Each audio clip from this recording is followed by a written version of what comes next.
দীনেশ ত্রিবেদী সাহেব এবং খলিল সাহেব দুজনেই প্রেসের সাথে কথা বলেছেন, তারেক রহমানের সাথে বৈঠক হয়েছে। মূল ইস্যু হলো যে তারেক রহমান ভারত সফর করবেন কি করবেন না, এইটা আমার কাছে মনে হলো যে সবচেয়ে বড় ইস্যু একটা। আপনারা যারা আমার ভিডিওগুলা দেখেন তারা খেয়াল করেছেন যে আমি অনেক আগেই বলেছিলাম যে অবস্থা যা দাঁড়িয়েছে, বিশেষ করে তারেক রহমান সাহেবের চীন সফরের পর, তারপরে কিন্তু তারেক রহমান সাহেবের ভারত সফর, তা তিনি যদি 5 বছরও প্রধানমন্ত্রী থাকেন, সেটা আমার কাছে সবসময় দুরূহ মনে হয়েছে। বিষয়টা অনেকটা এখনো কিন্তু সেই দিকে গড়া। কিছুদিন আগে তারেক রহমানের পক্ষ থেকে বা বিভিন্ন পক্ষ থেকে বলা হচ্ছিল যে তারেক রহমান সাহেব ব্রিক্সের যে সম্মেলন হবে আগামী মাসের মাঝামাঝি, অর্থাৎ সেপ্টেম্বরের মাঝামাঝি, তখন তারেক রহমান সাহেব ভারত সফর করবেন। আর এখন আবার কেউ কেউ খবর দিচ্ছে যে না, তিনি ভারত সফর করবেন না। এখানে আপনারা শামা ওবায়দের খবরটা দেখতে পাচ্ছেন। আজকে যেটা খলিল সাহেব বলেছেন, খলিল সাহেব আজকে বলেছেন যে তারেক রহমানকে ব্রিক্সে আমন্ত্রণ দেওয়া হয় নাই, বিমস্টেকের প্রেসিডেন্ট হিসাবে আমন্ত্রণ করা হয়েছে। জিনিসটা বোধহয় খলিল সাহেব হয়তো এটা হয়, আসলে সাংবাদিকদের সামনে কথা বলতে গেলে ইনস্ট্যান্ট কথা অনেক সময় বুঝিয়ে বলা যায় না, আমার ভিডিওতে প্রচুর ভুল হয়। আমার মনে হয় খলিল সাহেব যেটা বলতে চেয়েছেন, ব্রিক্সে যে আমন্ত্রণ তারেক রহমানকে করা হয়েছে সেটা বাংলাদেশের প্রধানমন্ত্রী হিসাবে করা হয় নাই, বিমস্টেকের প্রেসিডেন্ট হিসাবে করা হয়েছে, এটা আমি ধরে নিচ্ছি। কিন্তু খলিল সাহেবের কথা যদি সরাসরি নেই, সেখানে তিনি বলেছে তাকে বিমস্টেকের প্রেসিডেন্ট হিসাবে আমন্ত্রণ করা হয়েছে, ব্রিক্সে আমন্ত্রণ করা হয় নাই। এখন কোনটা ধরবো সত্য? আমি এটাই সত্য ধরতে চাচ্ছি যে ব্রিক্সে যে আমন্ত্রণটা তারেক রহমান সাহেব পেয়েছেন, যেটা এর মধ্যে আগেও খবরে বের হয়েছে, সেটা হলো যে তারেক রহমান সাহেবকে বাংলাদেশের প্রধানমন্ত্রী হিসাবে সেখানে সম্বোধন করা হয়নি, সম্বোধন করা হয়েছে বিমস্টেকের প্রেসিডেন্ট হিসাবে। যা হোক, এখন তারেক রহমান আসলে ভারত সফর তারেক রহমানের পক্ষ থেকেই দিন দিন জটিল করছে, এইটা আমরা কিন্তু বুঝতে পারছি না কিভাবে জটিল করছে। দেখেন, যেই শেখ হাসিনার 5 আগস্ট দিল্লিতে সাংবাদিক সম্মেলন করার পরে তারা পররাষ্ট্র মন্ত্রণালয় থেকে তারেক রহমানের সরকার যে একেবারে যুদ্ধের চেয়েও ঊর্ধ্বমুখী বার্তা, যুদ্ধে এত খারাপ বার্তা কেউ লেখে না, সেটা লিখেছেন। সেটাতে একদিকে যেমন প্রধানমন্ত্রী শেখ হাসিনার প্রতি বিএনপির ঘৃণা প্রকাশ পেয়েছে, অন্যদিকে আসলে ভারতের সাথে সম্পর্কটার একটা রেড লাইন, একটা জঙ্গি আকবর হোসেন নামে একটা জঙ্গি এই ব্যাপারে একটা ভিডিও বানিয়েছে। সে বলেছে যে শেখ হাসিনা সম্পর্কে, মাফ করবেন, শেখ হাসিনা সম্পর্কে তারেক রহমানের সরকার একটা রেড লাইন টেনে দিয়েছে। কথাটা সত্য। রেড লাইনটা কি? যে শেখ হাসিনা হয় কথা বন্ধ করবে, অথবা তারেক রহমানের সরকার ভারতের সাথে কোনো ধরনের সম্পর্কের উন্নয়নে বা এঙ্গেজমেন্টে যাবে না। আমরা যদি পররাষ্ট্র মন্ত্রণালয়ের সেই বিবৃতি, যে বিবৃতি মানে পাবলিক স্টেটমেন্ট, প্রেস স্টেটমেন্ট যাই বলেন, মানে জনগণকে জানানো হয়েছে ভারত এবং বাংলাদেশের সবাইকে, এটা কোনো মানে অফিসিয়াল চিঠি ছিল না। যদিও এই বার্তাগুলো অফিসিয়াল চিঠিতে সাধারণত যায় যদি আপনি কূটনীতি করার ইচ্ছা পোষণ করেন বা কূটনীতি কিভাবে চলে সেটা সম্পর্কে আপনার ধারণা থাকে। পুরো বার্তাটা ছিল আসলে পাবলিক সেন্টিমেন্টকে ফিট করা। 24-এর জঙ্গি কোয়ালিশনের পক্ষে যেই পাবলিক, সেই পাবলিকের সেন্টিমেন্টকে উৎসাহিত করা, সেন্টিমেন্টটাকে সন্তুষ্ট করার জন্য কিন্তু তারেক রহমানের পররাষ্ট্র মন্ত্রণালয় সেই বিবৃতিটা দিয়েছিল। কিন্তু বিবৃতিটাতে এইটাও প্রকাশ পায়, পাবলিকলি জানিয়ে দেয়া হয়েছে যে হয় শেখ হাসিনা কথা বন্ধ করবে, অথবা শেখ হাসিনাকে ভারতে, আজকে যেটা খলিল সাহেবের কথা থেকে যেটা প্রকাশ পেয়েছে, ভারত অ্যারেস্ট করবে, করে বাংলাদেশের কাছে হস্তান্তর করবে। সেখানেও একটা পাবলিক ডিপ্লোমেসি হবে যে ভারতের পুলিশ বাংলাদেশের পুলিশকে শেখ হাসিনাকে হস্তান্তর করছে, এইরকম একটা ঘটনা ঘটবে। নিদান পক্ষে শেখ হাসিনা কোনো কথা বলবেন না, অর্থাৎ কোনো পাবলিক স্টেটমেন্ট করতে পারবেন না। শেখ হাসিনা তো প্রতি সপ্তাহে একবার তিনি তার দলের কর্মীদের সাথে কথা বলেন। তিনি এই যে আপনারা দেখেছেন যে দায় মুক্তি নিয়ে তিনি যে প্রোগ্রামটা করেন ওটা তো অলমোস্ট প্রতি সপ্তাহে হয়। অর্থাৎ ইত্যাদি জবানগুলা শেখ হাসিনার যদি বন্ধ করা হয় তাহলে সম্পর্কের ব্যাপারে তারেক রহমানের সরকার বিবেচনা করবেন। আর যদি সেটা বন্ধ না করা হয় তাহলে তারেক রহমানের সরকার সম্পর্কের বিবেচনা করবেন না। তাহলে বিষয়টা কি দাঁড়ায় যে ভারত সরকার থেকে আমরা কাগজে কলমের কথা বলছি, বাস্তবে কি হবে সেটা একটু পরে বলছি। কাগজে কলমের কথা দাঁড়ায় যে ভারতকে স্পষ্ট ঘোষণা দিতে হবে যে শেখ হাসিনা আজকে থেকে আর কোনো কথা বলবে না, কমপক্ষে। আর বেশির পক্ষে যেটা হবে যে আমরা শেখ হাসিনাকে গ্রেপ্তার করেছি, আসুন এখন তাকে আপনারা নিয়ে যান। তাহলে এই দুইটা করলে বা দুইটার যে কোনো একটা করলে তারেক রহমানের সরকার ভারতের সাথে সম্পর্ক মানে এঙ্গেজমেন্টে যাবেন, মানে সম্পর্কের জন্য নানান বৈঠক, নানান কথাবার্তা, কূটনীতিটা আরো এগিয়ে নিয়ে যাবেন। ভারত তার বিপরীতে একটা জবাব দিয়েছে, আপনারা জানেন, সেটা নিয়েও আমি কিন্তু ভিডিও বক্তব্য রেখেছি। সেখানে ভারত বলেছে, ভারতের পররাষ্ট্র মন্ত্রণালয়ের মুখপাত্র রণধীর জয়সওয়াল বলেছেন যে আমরা শেখ হাসিনা যেই সাংবাদিক সম্মেলন করেছেন সেটাতে আমাদের কোনো হাত ছিল না। দ্বিতীয় হলো সেইখানে যে বক্তব্য রাখা হয়েছে সেটার সাথে ভারত সরকার একমত নয়, বিশেষ করে তারেক রহমান সরকার সম্পর্কে। কিন্তু শেখ হাসিনার বক্তব্য যদি আমরা পড়ে দেখি বা শুনে দেখি তাহলে দেখবো যে আসলে তারেক রহমান সরকার সম্পর্কে শেখ হাসিনা তেমন কোনো বক্তব্য রাখেননি। তিনি শুধু একটা কথা বলেছেন যে ইলেকশনটা হয়েছে সেটা একটা পাতানো ইলেকশন ছিল, এর বাইরে কিন্তু তারেক রহমান সরকার নিয়ে কিন্তু শেখ হাসিনা কোনো মন্তব্য করেননি। কিন্তু তারেক রহমান সরকারের ডিমান্ডটা কি, পররাষ্ট্র মন্ত্রণালয়ের ডিমান্ডটা কি? ডিমান্ডটা হলো যে শেখ হাসিনার মুখ বন্ধ করতে হবে অথবা শেখ হাসিনাকে গ্রেপ্তার করতে হবে, যেটা আজকে খলিল অধ্যক্ষের সাথে বলেছেন যে হাসিনার বিষয়টা এখন জুডিশিয়ারিতে চলে গেছে, বাংলাদেশের জুডিশিয়ারিকে ভারতকে সম্মান দেখাতে হবে। এখন প্রশ্ন হলো যে বাংলাদেশের জুডিশিয়ারিকে কি বাংলাদেশের মানুষ সম্মান দেখায়? একমাত্র 24-এর জঙ্গি কোয়ালিশন মৌলবাদী শ্রেণী ছাড়া, বর্তমানে বিএনপি ছাড়া বাংলাদেশের জুডিশিয়ারির প্রতি কি বাংলাদেশের কমপক্ষে 80-90% মানুষের সম্মান আছে? সেটা থাকলে তো বাংলাদেশে এত সমস্যাই হতো না। বাংলাদেশের জুডিশিয়ারি যদি এমন হতো যে বাংলাদেশের সব মানুষ জুডিশিয়ারিকে সম্মান করে, এটা কোনো সরকারের আমলেই হয় নাই। না হওয়ারও কারণ কিন্তু দেশ দুই ভাগে বিভক্ত হয়ে থাকা, মুক্তিযুদ্ধের পক্ষের বিপক্ষের, সেই আলোচনায় যাচ্ছি না। এখন বাংলাদেশের মানুষই তো বাংলাদেশের জুডিশিয়ারিকে সম্মান করে না, এখন ভারতকে সম্মানের দাবি জানাচ্ছে। এখন দাবি যদি পূরণ না হয়, অর্থাৎ শেখ হাসিনাকে যদি গ্রেপ্তার না করা হয় বা শেখ হাসিনার কণ্ঠ যদি স্তব্ধ না করা হয়, আসলে তারেক রহমান যদি ভারতে যান তাহলে এটা ওই যে বিবৃতি পররাষ্ট্র মন্ত্রণালয় দিয়েছে সেইটার প্রেক্ষিতে যদি দেখা হয় তাহলে কিন্তু এটা তারেক রহমান সরকারের এক ধরনের নৈতিক পরাজয় হয়ে যায়।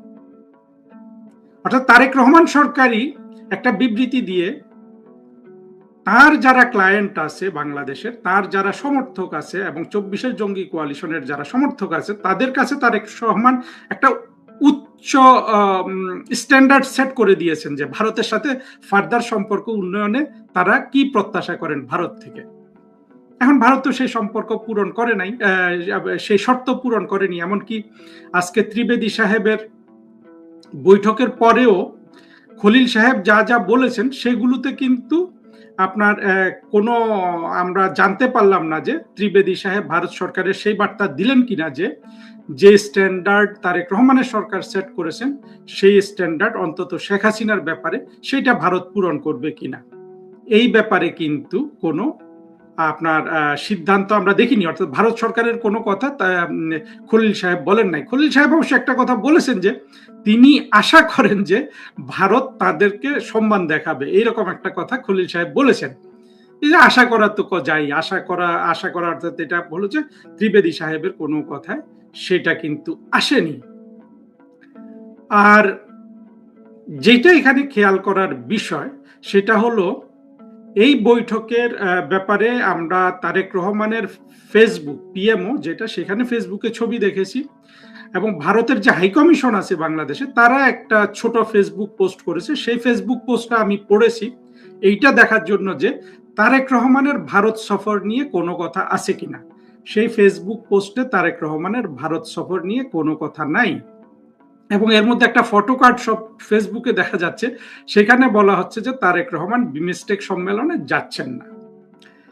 আমি আসলে সঠিক সিদ্ধান্তটা কি জানি না। আবার কেউ কেউ বলছেন যে তারেক রহমানকে ওইভাবে দাওয়াত দেওয়া হয়নি, উচ্চ পর্যায়ের দাওয়াত দিতে হলে একটা বিশেষ দূত এসে দাওয়াত পত্রটা হস্তান্তর করে, সেই রকম হস্তান্তর করা হয় নাই। এখানেও কিন্তু টেকনিক্যালিটিস আছে।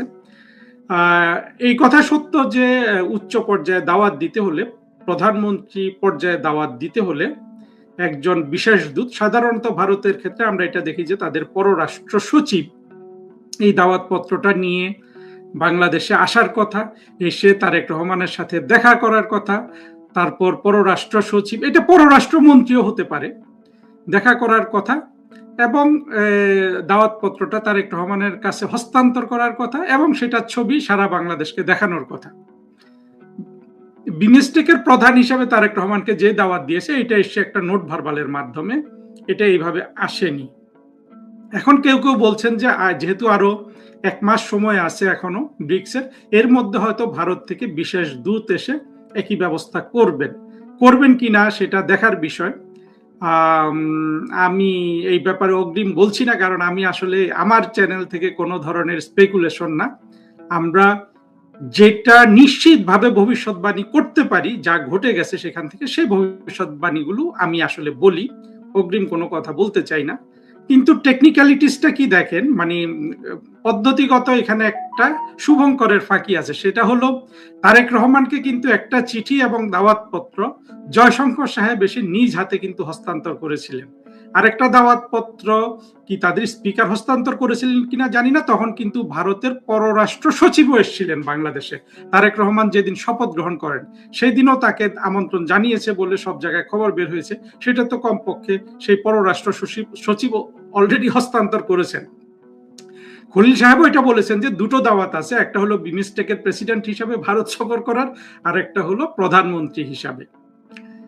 আর আমার যেটা বিশ্লেষণ সেটা হলো যে বাংলাদেশ যেইভাবে, অর্থাৎ তারেক রহমানের সরকার যেইভাবে ডিপ্লোম্যাটিক ল্যাঙ্গুয়েজ দেখাচ্ছেন, বডি ল্যাঙ্গুয়েজ দেখাচ্ছেন, সেইখানে তারেক রহমান সাহেব আসলে ডিসিশন মেকিং করতে পারছেন না। তারেক রহমান সাহেবের ডিসিশন মেকিং এত বড় পর্যায়ে কিভাবে করবেন সেটাও আমি বুঝতে পারি না। অত্যন্ত ছোট ছোট বিষয়ে আপনি দেখবেন যে তারেক রহমান সাহেবের মানে ছোট, একেবারে ছোট একটা বিষয় আপনাদের কাছে হয়তো বালখিল্য মনে হবে, সেটা একটু বলি।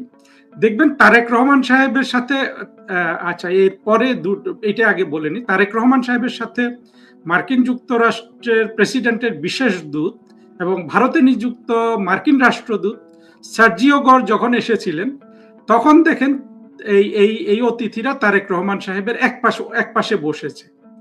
আবার যখন আজকে ত্রিবেদী সাহেব গেলেন, সেখানে দেখেন অতিথি অন্যদিকে বসা। অর্থাৎ তারেক রহমানের সরকারে ছোটখাটো জিনিস দেখারও কেউ নাই, কোনো কনসিস্টেন্সি নাই। এটা নিয়ে অবশ্য অনেকে অনেক কথা বলেন যে আসলে তারেক রহমান তো মহামান্য তো বাংলাদেশের প্রেসিডেন্টকে বলে, মানে প্রধানমন্ত্রী, এই জন্য এই ধরনের গেস্টকে এইভাবে বসাতে হয়। সত্য কথা হলো কোনো গেস্টকেই এইভাবে অসম্মানজনক ভাবে বসাতে হয় না। এটা যদি শুধু ভারতীয় রাষ্ট্রদূতকে বসাতো তাহলে আমরা ভাবতাম যে এইটা তারেক রহমানের সিগন্যাল। কিন্তু আমরা দেখেছি একইভাবে মার্কিন রাষ্ট্রদূত যিনি অলমোস্ট মন্ত্রীর মর্যাদায় আছেন এই অঞ্চলে, আবার ত্রিবেদী সাহেবও মন্ত্রীর মর্যাদায় আছেন, সেগুলো আসলে আমার কাছে ধর্তব্য না। ত্রিবেদী সাহেব বাংলাদেশে ভারতের রাষ্ট্রদূত, আর গর সাহেবও মার্কিন প্রেসিডেন্টের একজন বিশেষ দূত, যাকে অবশ্য মন্ত্রীর মর্যাদা দিয়েছে তারেক রহমানের সরকার। কিন্তু বসানোর ক্ষেত্রে দেখা যাচ্ছে যে একবার বাম পাশে একবার ডান পাশে। অর্থাৎ তারেক রহমান সরকার এই ছোটখাটো বিষয়গুলো কিন্তু তারা শুদ্ধ করতে পারছেন না। আমরা গর সাহেবের সময় দেখলাম যে খলিল সাহেব এবং হুমায়ুন কবির সাহেব এক পাশে বসছেন। আজকে দেখলাম যে দীনেশ ত্রিবেদীর সাথে বৈঠকের সময় তারা দুইজন অন্য পাশে বসছেন। আরেকটা জিনিস, মজার জিনিস খেয়াল করুন, এখানে তারেক রহমানের সাথে যত বৈঠক হচ্ছে বিদেশিদের, বিদেশিদের বৈঠক নিয়ে এর পরের পর্যায়ে আসছি। সব জায়গায় কিন্তু খলিল সাহেব, হুমায়ুন কবির এক জায়গায়, মানে তারা মানিক জোড় হিসাবে ওইখানে যাচ্ছেন। এই বিষয়টা একেবারেই হওয়ার কোনো যুক্তি নাই। অর্থাৎ আপনার মন্ত্রী পর্যায়ের কোনো সফর যদি তারেক রহমান সাহেবের সাথে হয় বা রাষ্ট্রদূত পর্যায়ে, সেখানে এই যে পররাষ্ট্রমন্ত্রী, পররাষ্ট্র প্রতিমন্ত্রী, পররাষ্ট্র বিষয়ক উপদেষ্টা, ফরেন সেক্রেটারি, পররাষ্ট্র সচিব, এই 4 জন আছেন। 4 জনের একজন উপস্থিত থাকাটাই যথেষ্ট, একজন শুধু। আমরা দেখছি যে এখানে পররাষ্ট্র সচিব বা অন্যরা আছেন কিনা জানি না, কিন্তু সব জায়গায় আমরা যেটা দেখি আপনার হুমায়ুন কবির আর খলিল সাহেব এক জায়গায় একসাথে, একেবারে মানিক জোড়ের মতো যা কিছু হচ্ছে তারেক রহমানের সাথে। এইটার আসলে আমি একটা ব্যাখ্যাই পাই যে তারেক রহমান সাহেব খলিলকে বিশ্বাস করেন না, উনি বিশ্বাস করেন হুমায়ুন কবিরকে। অর্থাৎ ধরেন এই ধরনের বৈঠকে যদি তারেক রহমানের কোনো সহযোগিতা লাগে, খলিল হয়তো শিখিয়ে দিবেন যে স্যার আপনি এখন এই কথাটা বলুন। এখন সেই কথাটা শুদ্ধ কি ভুল, তারেক রহমান সাহেবের ক্ষতি হবে কি ক্ষতি হবে না, লাভ হবে, সেইটা আবার জাজ করবে হুমায়ুন কবির। যেই জন্য তারেক রহমানের যে কোনো বৈঠকে কিন্তু এই আপনার খলিল সাহেব আর হুমায়ুন কবির সাহেব একসাথে যাচ্ছেন। এছাড়া আমি এটার কোনো অন্য মানে দেখি না। যেটা সাধারণত হওয়ার কথা, এই ধরনের তারেক রহমানের সাথে তো এই বৈঠকগুলা ওনার লেভেলের না, প্রধানমন্ত্রী লেভেলেরও না, অত্যন্ত নিচের লেভেলের, মন্ত্রী পর্যায়ের, রাষ্ট্রদূত পর্যায়ে। সেইখানে পররাষ্ট্রমন্ত্রী, প্রতিমন্ত্রী, তারপরে হুমায়ুন কবির এবং পররাষ্ট্র সচিব একজন থাকলেই হয়। অবশ্যই এইটাও হতে পারে যে উপদেষ্টা হিসাবে হুমায়ুন কবির সব জায়গায় থাকবেন, সেইটা কিন্তু এখানে প্রকাশ করছেন না তারা, মানে যেভাবে দেখাচ্ছেন সেই প্রকাশটা ভিন্নতর হতে পারত। আর সেটা ছোটখাটো জিনিস দেখার আসলে তারেক রহমান সাহেবের আসলে কেউ নাই। আরেকটা জিনিস দেখবেন, তারেক রহমান সাহেবের সাথে বিদেশিদের এই পর্যন্ত প্রণিধানযোগ্য, উল্লেখ করার মতো ঢাকায় আমরা দুটো বৈঠক দেখি। একটা হলো সার্জিও গরের সেই মার্কিন দূত, আর একটা হলো দীনেশ ত্রিবেদীর ভারতীয় দূত। চীনের দূতও দেখা করেছেন, বাট ওগুলোকে অন্তত মানুষ অতটা গুরুত্ব দেয়নি, যে এই দুইটা বৈঠককে যেরকম গুরুত্ব দিচ্ছে। এইটাও কিন্তু তারেক রহমান সরকার যে পুরোপুরি 24-এর জঙ্গি উত্থানে যে জিহাদিস্ট বদনামটা বাংলাদেশের হয়েছে, যে সন্ত্রাসীরা বাংলাদেশ দখল করে নিয়েছে, সেটারই কিন্তু একটা রিফ্লেকশন আমরা দেখতে পাচ্ছি। সেটা কি? সেটা হলো তারেক রহমান সরকারের কাছে কোনো বিদেশি গেস্ট আসছে না। এটাও অবশ্যই, এটা কেউ বাংলাদেশের লক্ষ্য করছে না, কেউ লক্ষ্য করছে না। আমার মনে হয় খলিল সাহেবও লক্ষ্য করছে না, তারেক রহমান সাহেবও রক্ষা করছে না। আপনি যদি বালেন্দ্র শাহ, নেপালের প্রধানমন্ত্রী, ওনার দরবারে দেখেন উনি ক্ষমতা আসার পর 5-6 মাসে কি হয়েছে, বা এই ধরনের তারেক রহমান সাহেব যেই কথাগুলো তারা মনে করেন, বিশ্বাস করেন, তারা কি বিশ্বাস করেন যে তারা একটা গণ অভ্যুত্থানে একটা সরকারকে পরাজিত করে ক্ষমতায় এসেছেন। আর একটা প্রেক্ষাপট আছে যে তারেক রহমান সাহেবের দল 17-18 বছর, প্রায় 18-19 বছর পর বাংলাদেশের ক্ষমতায় এসেছে।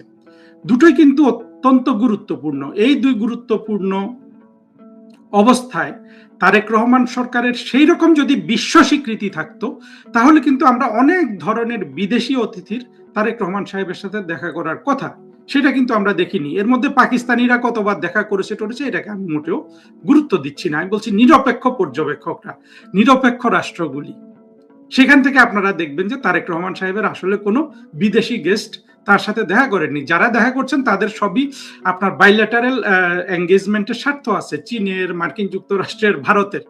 এরা কেউ কিন্তু আসলে ওই যে একটা সরকারের উপর বা একটা রাষ্ট্রের উপর আধিপত্য বিস্তার করতে হলে যে ধরনের সম্পর্ক রক্ষা করতে হয়, সেই বাধ্যবাধকতা থেকে কিন্তু মার্কিন যুক্তরাষ্ট্র, চীন, ভারত দেখা করছে। বন্ধুত্বপূর্ণ বা আপনার নিউট্রাল দ্বিপাক্ষিক সম্পর্কের ক্ষেত্র থেকে, মানে জায়গা থেকে কিন্তু তারেক রহমানের সাথে কোনো বিদেশি গেস্ট এখন পর্যন্ত আমি দেখিনি। পাকিস্তানি থাকতে পারে, আমি এই মুহূর্তে স্মরণ করতে পারছি না। বন্ধুরা, আপনারা কি বুঝতে পারছেন তারেক রহমান সরকারের বাস্তব অবস্থাটা কি? আমার মনে হয় আমি যা যা বলতে চেয়েছিলাম আপনাদের এই বিশেষ লাইভটিতে, সেগুলা সব কথা বলেছি। এবং মোট কথা হলো যে তারেক রহমান সাহেব নিজেই কিন্তু তার সরকারই এটা কঠিন করে ফেলেছে, ভারতে তার সফর। আমার মনে হয় যে তারেক রহমানের যদি এখন মানিজ্যত রক্ষা করতে হয়, তিনি কিন্তু আসলে ভারত সফর করতে পারবেন না, কারণ ভারতীয়রা সবকিছু করে। আপনারা যদি ভারতের রাষ্ট্রদূত দীনেশ ত্রিবেদীকে দেখেন, আমি দেখি যে এই ভদ্রলোক ঢাকা শহরে সবচেয়ে ভালো রাষ্ট্রদূতের যে পাবলিক অ্যাপিয়ারেন্স হওয়ার কথা, একেবারে মোস্ট ট্রেইনড একজন রাষ্ট্রদূতের দীনেশ ত্রিবেদী সাহেব সেই ব্যবহারটা করছেন সব জায়গায়। উনি কোনো জায়গায় রাগ করছেন না, সব জায়গায় হাসছেন, সব জায়গায় সুন্দরভাবে কথা বলছেন, সব জায়গায় বাংলাদেশের মানুষের সাথে ভারতের বন্ধুত্বের হাত বাড়িয়ে দিচ্ছেন। একটা জায়গায় কিন্তু তিনি একটুও কোনো ধরনের আপনার দিশাহারা হচ্ছেন না। আমরা খলিল সাহেবকে বিপরীতে কি দেখলাম? খলিল সাহেব যখন সার্জিও গরের বৈঠক থেকে বের হয়ে, খলিল সাহেবের সাথে সার্জিও গরের যে বৈঠক হয়েছিল, সেখানে উনি বের হয়ে সাংবাদিকদের সাথে যখন কথা বলছিলেন, তিনি কিন্তু আসলে খলিল সাহেব বেদিশা হয়ে গিয়েছিলেন। আপনারা জানেন উনি তখন বলছিলেন যে কোনো কিছু আলোচনা হয় নাই, কোনো কিছু আলোচনা হয় নাই। আজকে তিনি সাংবাদিকদের সাথে যখন কথা বলছেন, তখন তাকে মোর কম্পোজড দেখা গেছে। তার মানে হলো খলিল সাহেব নিশ্চয়ই খেয়াল করছেন তাকে নিয়ে যেসব সমালোচনা হচ্ছে সেগুলো কিভাবে তিনি তার স্নায়ুর চাপ কিভাবে তিনি রক্ষা করবেন, সেগুলা তিনি রক্ষা করছেন বলে আমার এটা মনে হলো। আর দীনেশ ত্রিবেদী সাহেব নিঃসন্দেহে উনি একজন রাজনীতিবিদ, মন্ত্রী ছিলেন, সবকিছু, কিন্তু তার যে আচরণ, এটা হলো একজন খাঁটি রাষ্ট্রদূতের আচরণ।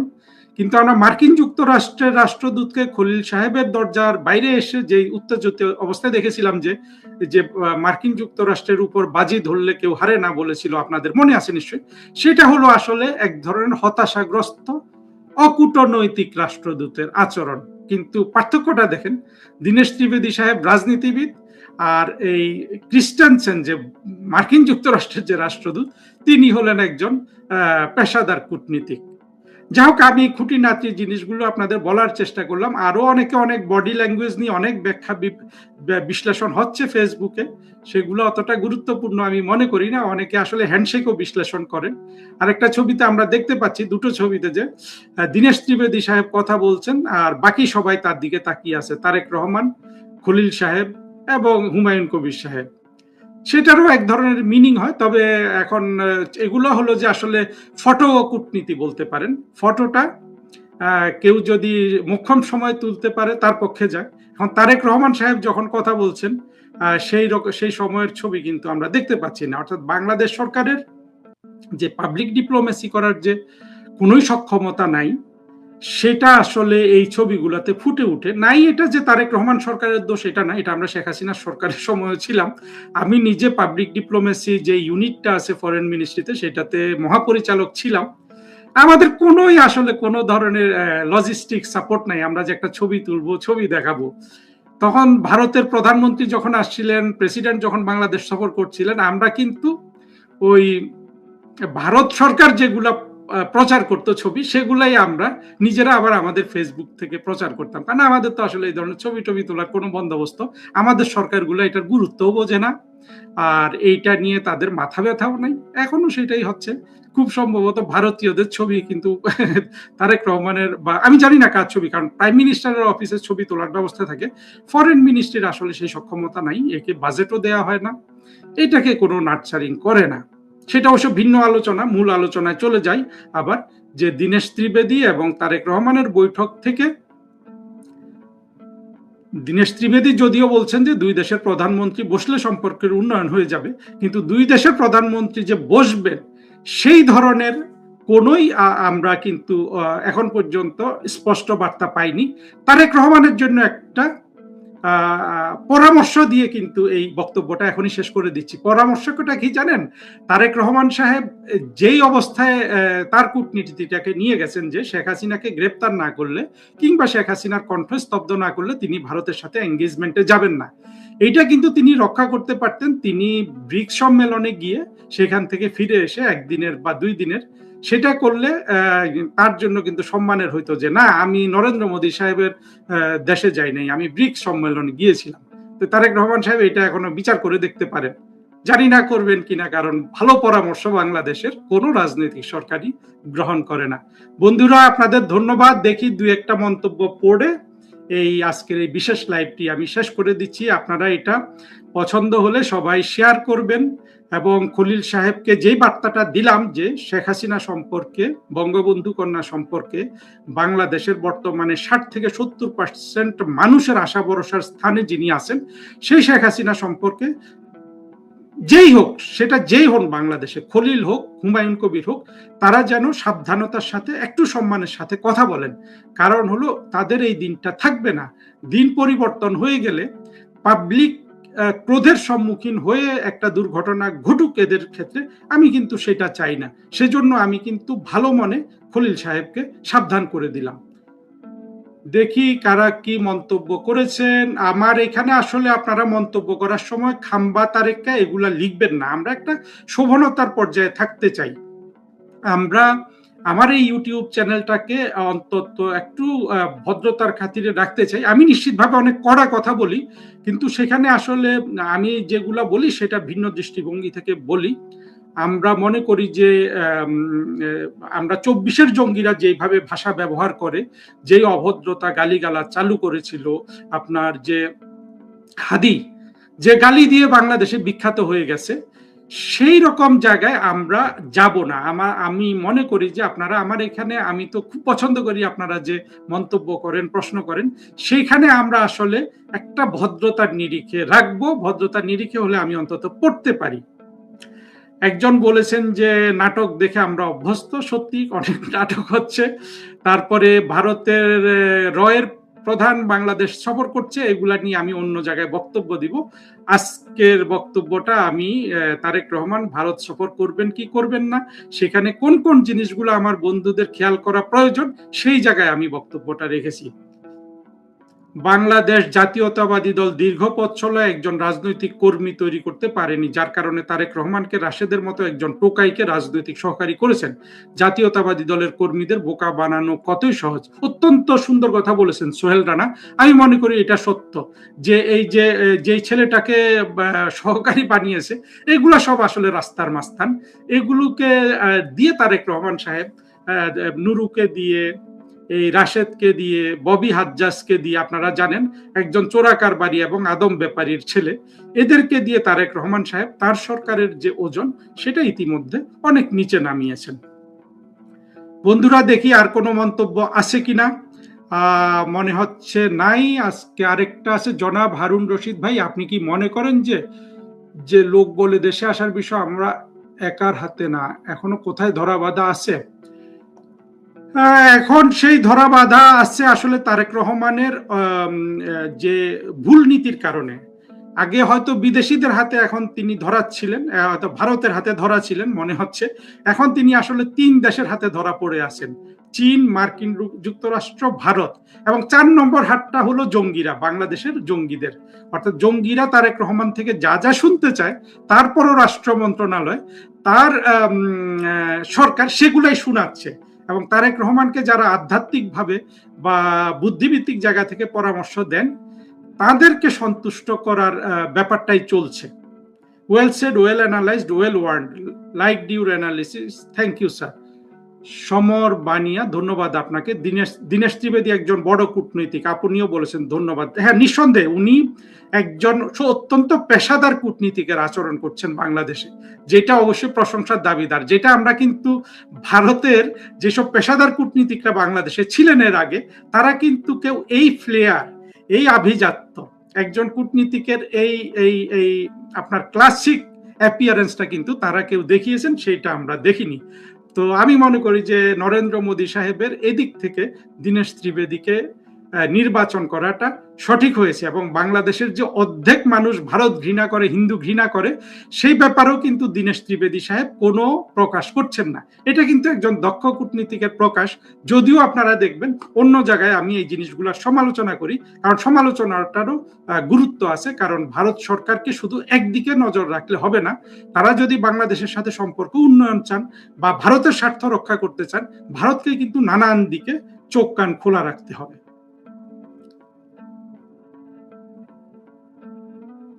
হ্যাঁ, একজন বলছেন যে, মানে বলতে চাচ্ছেন উনি, হারুনুর রশিদ, যে তারেক রহমানকে লন্ডনে থাকতে যারা উপদেশ দিয়েছেন এখনো তারাই উপদেশ দিচ্ছেন। ব্যাপারটা তো তাই মনে হচ্ছে।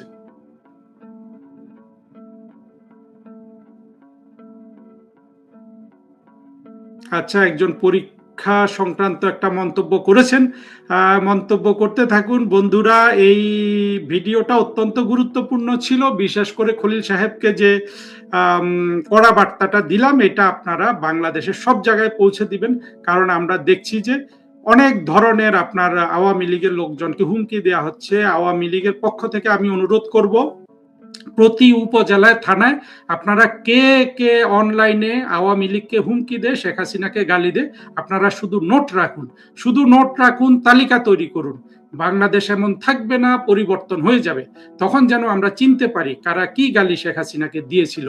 বন্ধুরা, আপনাকে আধা উন্মাদ সিরাজ কি বিশ্লেষণ করবে এই কূটনৈতিক বৈঠক নিয়ে আমি জানি না, কারণ উন্মাদরা কখনো কনসিস্টেন্ট কথা বলতে পারে না। শুধু যুক্তিবাদী মানুষ কনসিস্টেন্ট কথা বলতে পারে। উন্মাদ কখনো কনসিস্টেন্ট কথা বলতে পারে না। আজকে একরকম বলবে, কালকে আরেক রকম বলবে। আর যারা ইউটিউব বা সোশ্যাল মিডিয়াতে তারা বাণিজ্য করেন, তাদেরও আসলে নানান ধরনের ব্যাখ্যা হয় যে কালকে একটা ঘটবে, কালকে ঘটলো না, বললো যে পরশু একটা ঘটবে।